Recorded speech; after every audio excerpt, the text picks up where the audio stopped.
স্বামী যে কি জিনিস এটা বুঝবেন ওই সময় যে সময় আপনার ডিভোর্স হয়ে যাবে। এই জন্যে শুধু কথায় কথায় নিজের মা বোনের কথাতে, নিজের অন্য আত্মীয় স্বজনদের কথাতে নিজের স্বামীকে পর ভেবে তাকে ছেড়ে দিয়েন না। আপনাকে ডিভোর্সের আগে সবাই বলবে চলে আয় আমার কাছে, কি লাগবে তোর সব দিব আমি।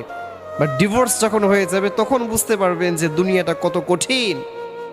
একটা মেয়ে সবচাইতে অসহায় সে সময় যে সময় সবাই তার পাশে থাকলেও তার হাজবেন্ড তার পাশে থাকে না। আর একটা মেয়ে সবচাইতে সুখী হয় সে সময় যে সময় পুরা দুনিয়ার মানুষ যদি তার বিপক্ষে চলে যায়, বাট তার হাজবেন্ড যদি তার সাথে থাকে, ওই মেয়েটার কোনো ভয় থাকে না, কোনো পেরেশানি থাকে না।